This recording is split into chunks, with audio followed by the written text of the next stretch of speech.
क्या आपने कभी अपना फोन बार बार चेक किया है बस एक रिप्लाई के इंतजार में?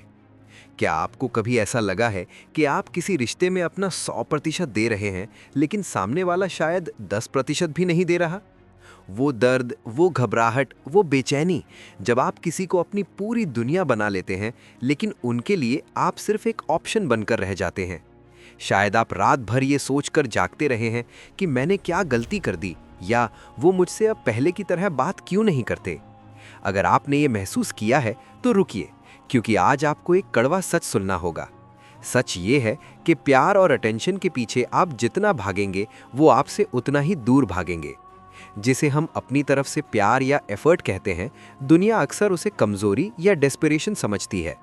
और ये दुनिया का एक क्रूर नियम है कि जो इंसान हमेशा अवेलेबल रहता है, जिसके पास अपना कोई काम नहीं है सिवाय इंतजार करने के, उसकी कद्र अक्सर सबसे कम होती है। सुनने में थोड़ा कड़वा लगना भी चाहिए, क्योंकि यही वो झटका है जो आपकी नींद तोड़ेगा। नमस्ते दोस्तों, आज हम जिस किताब की बात करने जा रहे हैं उसका नाम है the art of not chasing, जिसे लिखा है आदित्य द्विवेदी ने। ये ऑडियो बुक समरी सिर्फ एक किताब की कहानी नहीं है, ये एक रास्ता है उस दलदल से निकलने का जहां आप अपनी सेल्फ रिस्पेक्ट खो चुके हैं। ये किताब आपको सिखाती है कि जब आप पीछा करना छोड़ देते हैं, तभी लोग आपकी तरफ चुंबक की तरह खिंचे चले आते हैं। चेज करना बंद करने का मतलब ये नहीं कि आप पत्थर दिल बन जाएं, इसका मतलब है कि आप अपनी वैल्यू समझें। मैं आपसे एक वादा करता हूं, अगर आप इस ऑडियो बुक को अंत तक पूरे ध्यान से सुनते हैं तो आप किसी से भी अपनी वैल्यू की भीख मांगना बंद कर देंगे। आप एक ऐसे इंसान बनेंगे जिसका अपना वजूद है, अपनी पहचान है। आप नीडी नहीं बल्कि मैग्नेटिक बन जाएंगे। लोग आपकी मौजूदगी को तरसेंगे, न कि आप उनकी। लेकिन एक बात साफ कर दूं, ये कोई मैनिपुलेशन नहीं है। हम यहाँ आपको कोई झूठी ट्रिक्स या सामने वाले को फंसाने के तरीके नहीं सिखाने वाले। ये कोई टॉक्सिक गेम नहीं है, ये एक बदलाव है आपकी सोच में, आपकी पर्सनालिटी में। ये खुद को इतना काबिल बनाने के बारे में है कि आपको किसी के पीछे भागने की ज़रूरत ही ना पड़े। इस सफ़र में हम 7 बहुत ही शक्तिशाली नियमों के बारे में जानेंगे। ये नियम स्टेप बाय स्टेप आपको उस इंसान में बदल देंगे जिसे इग्नोर करना किसी के लिए भी नामुमकिन होगा। ये समरी उन लोगों के लिए है जो थक चुके हैं बार बार हर्ट होने से, जो थक चुके हैं दूसरों को खुश करने की कोशिश में खुद को खोने से। अगर आप अपनी सेल्फ रिस्पेक्ट वापस हासिल करना चाहते हैं और चाहते हैं कि लोग आपको हल्के में लेना बंद करें, तो आप बिल्कुल सही जगह पर हैं। इससे पहले कि हम इन 7 जादुई नियमों की गहराई में उतरें और आपकी लाइफ को बदलना शुरू करें, मेरी आपसे एक छोटी सी गुजारिश है। ऐसी ही लाइफ चेंजिंग बुक समरीज और ज्ञान के लिए हमारे चैनल द मेटा बुक्स को अभी सब्सक्राइब कर लें, क्योंकि हम यहाँ सिर्फ किताबें नहीं पढ़ते, हम आपको मजबूत बनाते हैं। तो क्या आप तैयार हैं उस नए और आत्मविश्वासी इंसान से मिलने के लिए जो आईने में आपका इंतजार कर रहा है? चलिए इस सफ़र की शुरुआत करते हैं और समझते हैं इस किताब का सबसे पहला और सबसे ज़रूरी नियम। आदित्य कहते हैं, जो इंसान खुद में पूरा होता है वही सबसे ज़्यादा आकर्षक होता है। क्या आपने कभी गौर किया है कि जब आप किसी के लिए बहुत ज़्यादा अवेलेबल रहने लगते हैं, जब आपकी पूरी दुनिया सिर्फ एक इंसान के इर्द गिर्द घूमने लगती है, तो धीरे धीरे वो इंसान आपकी वैल्यू करना कम कर देता है। ऐसा क्यों होता है? इसकी एक बहुत गहरी साइकोलॉजी है। जब आप अपनी खुशी की चाबी किसी और के हाथ में दे देते हैं तो आप नीडी लगने लगते हैं। आप एक ऐसे इंसान बन जाते हैं जिसे हर वक्त अटेंशन और वैलिडेशन की भीख मांगनी पड़ती है। और यकीन मानिए, दुनिया में कोई भी इंसान किसी ज़रूरतमंद या बोझ बनने वाले इंसान के साथ नहीं रहना चाहता। सेल्फ सफिशिएंसी का मतलब ये नहीं है कि आप दुनिया से कट जाएं या अकेले रहें।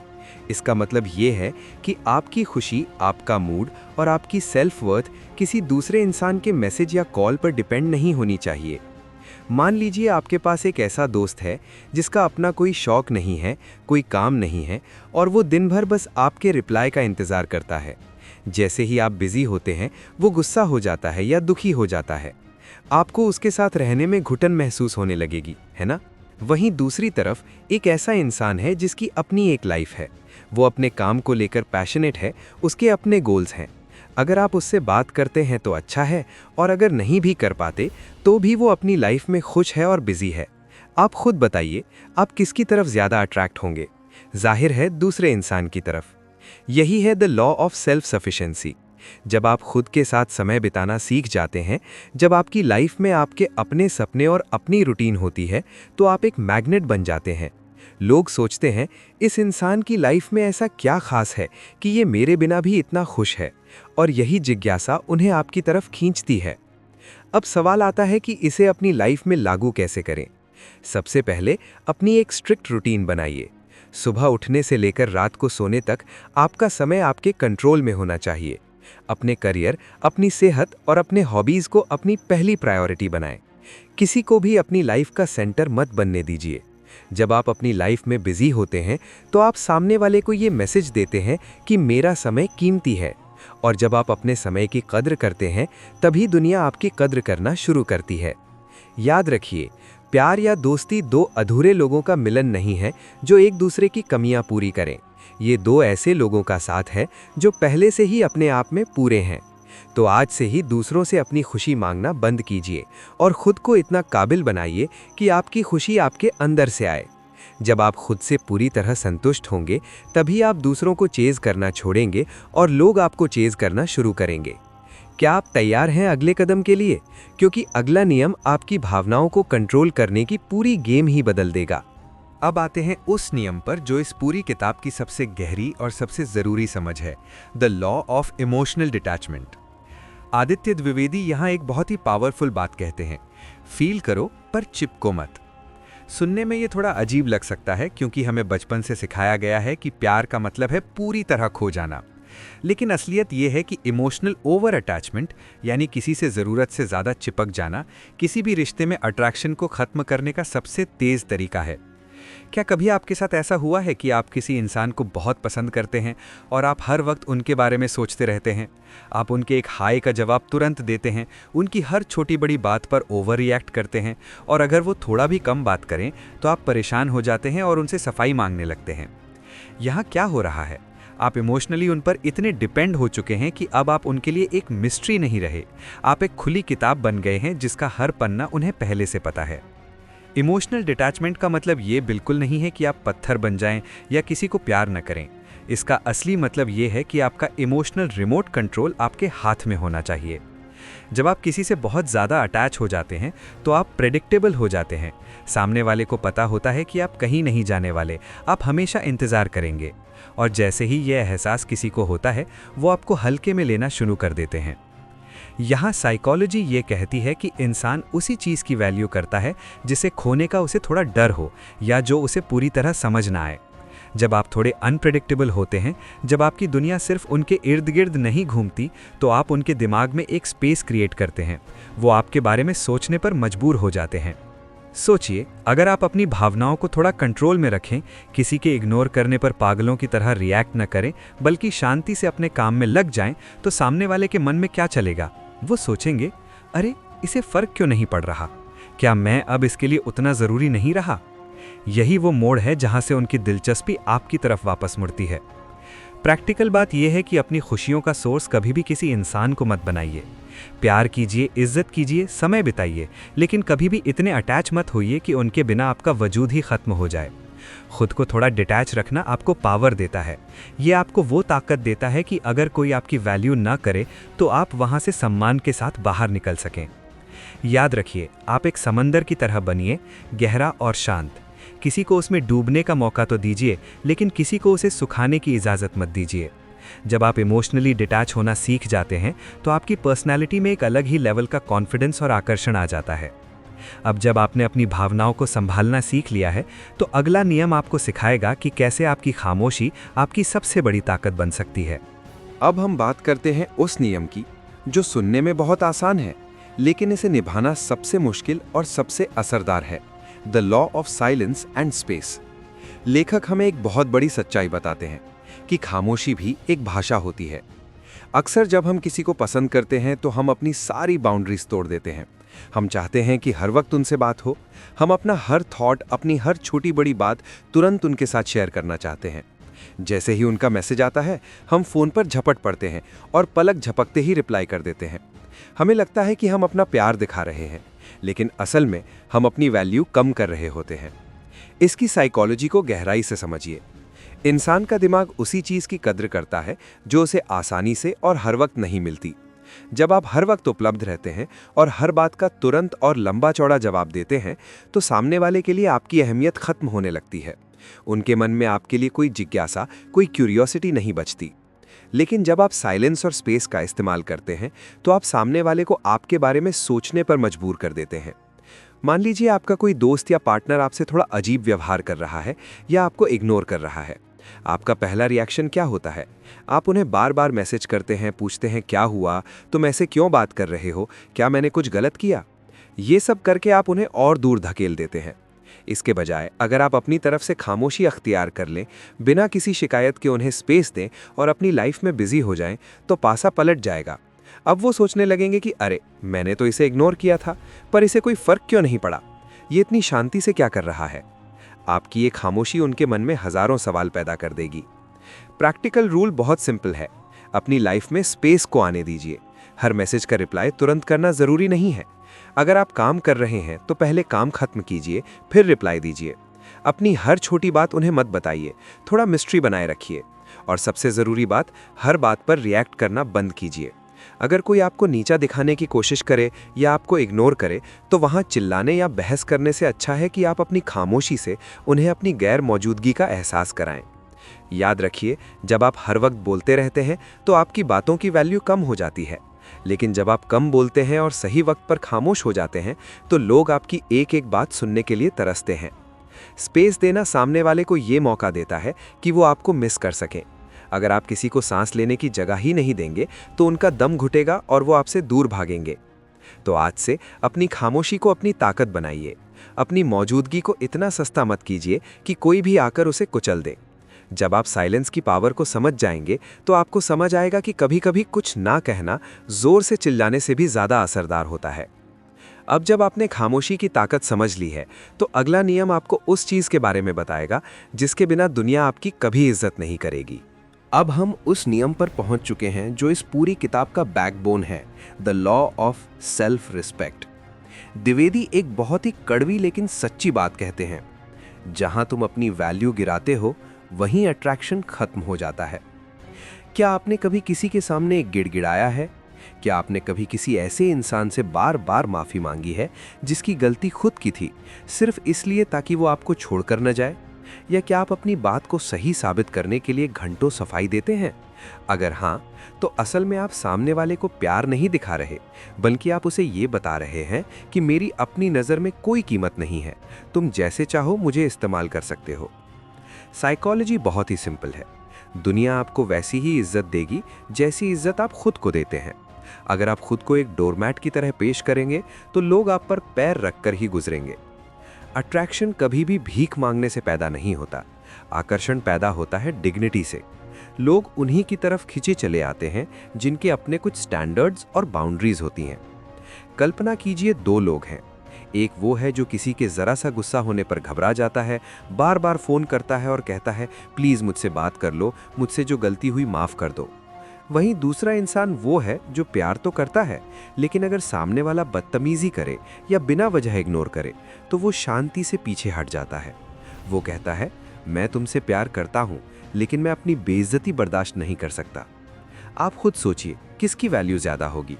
जाहिर है दूसरे इंसान की, क्योंकि उसने एक बाउंड्री सेट कर दी है। आत्मसम्मान का मतलब घमंड नहीं होता। इसका मतलब है ये जानना कि आप क्या डिजर्व करते हैं। अगर कोई आपको बार बार नीचा दिखा रहा है, आपकी बातों का मजाक उड़ा रहा है या आपको सिर्फ अपनी सुविधा के हिसाब से इस्तेमाल कर रहा है, तो वहां से चुपचाप निकल जाना ही सेल्फ रिस्पेक्ट है। इसका प्रैक्टिकल रूल बहुत सीधा है। डिसरिस्पेक्ट को एक सेकंड के लिए भी बर्दाश्त मत कीजिए। अपनी लाइफ के कुछ रूल्स बनाइए। अगर कोई आपको रात के 2 बजे मैसेज करके सिर्फ अपना काम निकलवाना चाहता है, तो उसे साफ मना करना सीखिए। सबके लिए हर वक्त अवेलेबल रहना बंद कीजिए। जब आप हर किसी के लिए हाँ कहते हैं, तो आपकी हाँ की कीमत खत्म हो जाती है। याद रखिए, जो इंसान अपनी इज्जत खुद नहीं कर सकता, वो किसी और से इज्जत की उम्मीद कैसे कर सकता है? जब आप अपनी बाउंड्रीज तय करते हैं, तो शुरू में शायद कुछ लोग आपसे दूर जाएं, लेकिन जो रुकेंगे वो आपकी असली कद्र करेंगे। एक मजबूत और आकर्षक इंसान बनने के लिए आपको ना कहना सीखना होगा। जिस दिन आपने खुद को पहली प्रायोरिटी बना लिया और अपनी गरिमा से समझौता करना छोड़ दिया, उस दिन से लोग आपको हल्के में लेना बंद कर देंगे। और यही वो मोड़ होगा जहां से आपकी असली पावर शुरू होती है। अब जब आपने अपनी इज्जत करना सीख लिया है, तो अगला नियम आपको उस मानसिक आज़ादी के बारे में बताएगा जो आपको किसी भी हार से कभी टूटने नहीं देगी। अब हम उस मानसिक स्थिति की बात करेंगे जो आपको एक विनर बनाती है, the law of outcome independence. लेखक यहाँ एक बहुत गहरी बात कहते हैं, रिजल्ट से अटैच मत हो। क्या आपके साथ कभी ऐसा हुआ है कि आप किसी खास इंसान से मिलने जा रहे हैं या किसी से फ़ोन पर बात कर रहे हैं और आपके मन में बस यही चल रहा है कि क्या वो मुझे पसंद करेंगे, क्या ये रिश्ता आगे बढ़ेगा, कहीं मैं कुछ गलत न बोल दूं। जब आप किसी नतीजे या रिजल्ट के बारे में इतना सोचते हैं तो आप अनजाने में ही अपनी सारी पावर खो देते हैं। आप डेस्परेट लगने लगते हैं और डेस्परेशन आकर्षण का सबसे बड़ा दुश्मन है। लॉ ऑफ आउटकम इंडिपेंडेंस का मतलब है कि आप अपना बेस्ट दें, अपनी बात कहें, अपना प्यार दिखाएं, लेकिन इस बात से पूरी तरह बेपरवाह हो जाएं कि सामने वाले का रिएक्शन क्या होगा। आपका काम है प्रेजेंट रहना, न कि सामने वाले को इम्प्रेस करने की कोशिश करना। इसकी साइकोलॉजी बहुत कमाल की है। जब आप रिजल्ट के पीछे नहीं भागते तो आप कुदरती तौर पर रिलैक्स्ड महसूस करते हैं। जब आप रिलैक्स्ड होते हैं तो आप ज़्यादा कॉन्फिडेंट दिखते हैं, और जब आप कॉन्फिडेंट होते हैं तो आप शक्तिशाली महसूस करते हैं। लोग उस इंसान की तरफ खिंचे चले आते हैं जो अपनी ही धुन में मस्त है, न कि उस इंसान की तरफ जो उनके एक अप्रूवल के लिए तड़प रहा है। सोचिए, दो सेल्समैन आपके पास आते हैं। पहला सेल्समैन बहुत घबराया हुआ है, वो बार बार आपसे विनती कर रहा है कि आप उसका सामान खरीद लें क्योंकि उसे अपना टारगेट पूरा करना है। आपको उससे चिढ़ होने लगेगी। लेकिन दूसरा सेल्समैन आता है, वो मुस्कुराकर आपको सामान के फ़ायदे बताता है और कहता है, सर ये चीज़ बहुत अच्छी है, अगर आपको ज़रूरत लगे तो ज़रूर लीजिएगा, वरना कोई बात नहीं। वो सेल्समैन रिजल्ट से इंडिपेंडेंट है और चांसेस ये हैं कि आप उसका सामान ज़रूर खरीदेंगे क्योंकि उसने आप पर दबाव नहीं डाला। यही नियम रिश्तों में भी लागू होता है। इस किताब की एक बहुत ही पावरफुल लाइन है, जो मिलना होगा वो बिना चेज़ भी मिल जाएगा। जब आप किसी को मैसेज करते हैं तो ये सोचकर मत कीजिए कि रिप्लाई आएगा तभी मैं खुश होऊंगा। मैसेज भेज दिया, बात खत्म, अब आप अपने काम में लग जाइए। अगर रिप्लाई आया तो अच्छा है, नहीं आया तो भी आप अपनी लाइफ में खुश हैं। जब सामने वाले को ये एहसास होता है कि आपकी खुशी उनके रिस्पॉन्स पर निर्भर नहीं करती, तो वो आपकी तरफ और भी ज़्यादा आकर्षित होते हैं। वो आपकी इस फ्रीडम ऑफ माइंड की कद्र करने लगते हैं। प्रैक्टिकल बात यह है कि आप अपनी वैल्यू रिजल्ट से मत जोड़िए। अगर कोई आपको रिजेक्ट करता है या आपको वो रिस्पॉन्स नहीं मिलता जिसकी आप उम्मीद कर रहे थे, तो इसका मतलब ये नहीं कि आप में कोई कमी है। इसका मतलब सिर्फ ये है कि वो आउटकम आपके लिए नहीं था। जब आप नतीजे के मोह से खुद को आज़ाद कर लेते हैं तो आप एक ऐसे लेवल पर पहुंच जाते हैं जहां आपको कोई भी इमोशनली ब्लैकमेल नहीं कर सकता। आप अपनी शर्तों पर जीना शुरू कर देते हैं। अब जब आपने बाहरी नतीजों से खुद को आज़ाद कर लिया है, तो अगला नियम आपको आपके अंदर की उस ताकत से मिलाएगा जो आपको वाकई में एक हाई वैल्यू इंसान बनाएगी। अब हम उस नियम पर चर्चा करेंगे जो आपको भीड़ से अलग खड़ा कर देगा, the law of inner growth. लेखक यहाँ एक बहुत बड़ी हकीकत बयां करते हैं। बाहरी आकर्षण या आउटर अट्रैक्शन आपकी अंदरूनी ग्रोथ का सिर्फ एक साइड इफेक्ट होता है। अक्सर लोग क्या गलती करते हैं, जब वो किसी को इम्प्रेस करना चाहते हैं तो वो सिर्फ बाहर की चीज़ों पर ध्यान देते हैं, अच्छे कपड़े, महंगी घड़ी या सोशल मीडिया पर दिखावा। लेकिन सच तो ये है कि ये सब चीज़ें सिर्फ कुछ पल के लिए किसी का ध्यान खींच सकती हैं, दिल नहीं जीत सकती। असली और टिकाऊ आकर्षण तब पैदा होता है जब आप अंदर से ग्रो करते हैं। इसकी साइकोलॉजी बहुत गहरी है। जब आप अपनी स्किल्स पर काम करते हैं, जब आप अपनी सेहत और अपने माइंडसेट को बेहतर बनाते हैं, तो आपकी बॉडी लैंग्वेज बदल जाती है। आपकी आवाज़ में एक अलग तरह का कॉन्फिडेंस आ जाता है। तब आपको किसी से अप्रूवल मांगने की ज़रूरत नहीं पड़ती कि देखो मैं कैसा लग रहा हूँ या क्या मैं काबिल हूँ। आपकी कामयाबी और आपका व्यक्तित्व खुद ब खुद चिल्लाकर आपकी काबिलियत बयां करता है। कल्पना कीजिए, दो लोग हैं। एक इंसान वो है जो दिन भर बस इस ताक में रहता है कि उसे किसका मैसेज आया, कौन उसे पसंद कर रहा है, और वो अपनी पूरी एनर्जी दूसरों को खुश करने में लगा देता है। उसकी अपनी ग्रोथ रुकी हुई है। दूसरा इंसान वो है जो सुबह जल्दी उठता है, अपनी हेल्थ पर ध्यान देता है, नई किताबें पढ़ता है, अपनी कम्युनिकेशन स्किल्स सुधारता है और अपने करियर को लेकर जुनूनी है। अब आप खुद सोचिए, कुछ महीनों बाद दुनिया किसे ज़्यादा इज्जत देगी? जाहिर है उस इंसान को जो ग्रो कर रहा है। लोग कुदरती तौर पर उन लोगों की तरफ खिंचे चले आते हैं जिनकी लाइफ में कोई पर्पस होता है। जब आप अपनी लाइफ को अपग्रेड करते हैं तो लोग आपको नोटिस करना शुरू कर देते हैं। उन्हें लगता है ये इंसान तो बदल गया, इसकी लाइफ में कुछ बड़ा हो रहा है। और यही वो चुंबकीय खिंचाव है जो पीछा करने से कभी नहीं मिलता। प्रैक्टिकल नियम बहुत सिंपल है। अपनी लाइफ में डेली लर्निंग को शामिल कीजिए। रोज़ कुछ ऐसा सीखिए जो आपको कल से बेहतर बनाए। अपनी सेहत के लिए जिम जाइए या योग कीजिए। नई स्किल्स सीखिए जिससे आपकी वैल्यू मार्केट में और समाज में बढ़े। जब आप खुद को बेहतर बनाने में इतने बिजी हो जाएंगे कि आपके पास फालतू लोगों के पीछे भागने का वक्त ही नहीं बचेगा, तब आपकी असली हाई वैल्यू पर्सनैलिटी बाहर आएगी। याद रखिए, आप एक खाली बर्तन की तरह मत बनिए जो सिर्फ शोर मचाता है। आप एक फलते फूलते पेड़ की तरह बनिए जिसकी छांव और फल के लिए लोग खुद चलकर आपके पास आएं। जब आप अंदर से मजबूत और शांत होते हैं तो दुनिया का कोई भी रिजेक्शन आपको तोड़ नहीं सकता, क्योंकि आपकी वैल्यू आपके काम से आती है, किसी के रिप्लाई से नहीं। अब जब आपने खुद को अंदर से मजबूत बना लिया है तो आखिरी नियम आपको वो सबसे बड़ी ताकत देगा जो एक विनर और एक लूजर के बीच का अंतर तय करती है। अब हम उस मुकाम पर आ गए हैं जहां एक आम इंसान और एक मानसिक रूप से शक्तिशाली इंसान के बीच की लकीर खिंचती है। ये है द लॉ ऑफ लेटिंग गो। आदित्य द्विवेदी इस नीम को सबसे ऊपर रखते हैं, क्योंकि उनका मानना है कि जो इंसान किसी को भी जाने देने के लिए तैयार होता है वही दुनिया में सबसे शक्तिशाली होता है। किसी भी रिश्ते में सबसे बड़ा डर क्या होता है?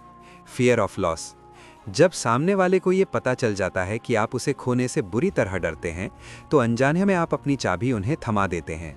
फिर वो आपको अपनी उंगलियों पर नचा सकते हैं, आपको इग्नोर कर सकते हैं और आपको ग्रांटेड ले सकते हैं। लेकिन जिस पल आप इस डर को अपने अंदर से मार देते हैं, आपकी पूरी एनर्जी बदल जाती है। साइकोलॉजी कहती है कि फियरलेसनेस यानी निडरता ही सबसे बड़ा आकर्षण है। जब आप किसी के जाने से नहीं डरते तो आप कंट्रोल में रहते हैं। आप इमोशनली इतने स्ट्रांग लगते हैं कि सामने वाला खुद ये सोचने पर मजबूर हो जाता है कि इस इंसान की लाइफ में इसकी अपनी वैल्यू इतनी ज़्यादा है कि इसे मेरे होने या न होने से फ़र्क नहीं पड़ रहा। और यही बात उन्हें आपकी इज्जत करने पर मजबूर कर देती है।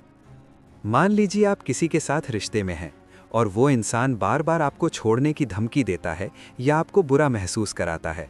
अगर आप रोएंगे, गिड़गिड़ाएंगे या उन्हें रुकने के लिए कहेंगे तो वो कभी आपकी कद्र नहीं करेंगे। लेकिन अगर आप पूरे शांत मन से उनसे कहें, अगर तुम जाना चाहते हो तो दरवाज़ा खुला है, मैं किसी को ज़बरदस्ती अपनी लाइफ में नहीं रोकता, सोचिए उस वक्त उनकी क्या हालत होगी। जब आप उन्हें जाने की पूरी आज़ादी दे देते हैं तो उनके पास आपको कंट्रोल करने का कोई हथियार नहीं बचता। लेटिंग गो का मतलब ये नहीं है कि आप नफरत करें। इसका मतलब बस इतना है कि आप खुद को इतना कीमती समझते हैं कि आप किसी ऐसे इंसान के पीछे नहीं भागेंगे जिसे आपकी कद्र नहीं है। इस किताब की इस पावरफुल लाइन को हमेशा याद रखना, detachment doesn't mean being cold, it means putting yourself first. तो दोस्तों, ये थी आदित्य द्विवेदी की किताब the art of not chasing की पूरी कहानी। हमने सीखा कि कैसे सेल्फ सफिशिएंट बनकर, अपनी भावनाओं को काबू में रखकर, खामोशी का इस्तेमाल करके और अपनी सेल्फ रिस्पेक्ट को सबसे ऊपर रखकर आप अपनी दुनिया बदल सकते हैं। याद रखिए, ये दुनिया एक आईने की तरह है। अगर आप खुद के पीछे भागेंगे, अपनी ग्रोथ पर काम करेंगे और खुद को प्यार करेंगे तो ये दुनिया भी आपके पीछे भागेगी। लेकिन अगर आप दूसरों की अटेंशन की भीख मांगेंगे तो आपको सिर्फ तिरस्कार ही मिलेगा। आज से चेज करना बंद कीजिए और अट्रैक्ट करना शुरू कीजिए। आप एक अनमोल इंसान हैं और आपकी वैल्यू किसी के रिप्लाई या किसी के साथ होने से तय नहीं होती। अगर इस समरी ने आपकी सोच में थोड़ा भी बदलाव लाया है या आपको अपनी किसी गलती का एहसास कराया है तो इसे अभी लाइक करें। आपका एक लाइक हमें बताता है कि हमारी ये मेहनत आपके काम आ रही है। हमें कमेंट्स में ज़रूर बताएं कि इन 7 नियमों में से कौन सा नियम आपको सबसे ज़्यादा पावरफुल लगा। और अगर आप वाकई अपनी लाइफ को बदलना चाहते हैं और ऐसे ही पावरफुल नॉलेज के साथ अपनी ग्रोथ जारी रखना चाहते हैं तो द मेटा बुक्स को अभी सब्सक्राइब करें और बेल आइकन दबाएं। खुद की कद्र कीजिए, क्योंकि जब आप खुद की कद्र करेंगे तभी ये दुनिया आपकी कद्र करेगी। मिलते हैं अगली वीडियो में एक और लाइफ चेंजिंग बुक समरी के साथ। तब तक के लिए खुद को बेहतर बनाते रहिए। जय हिंद।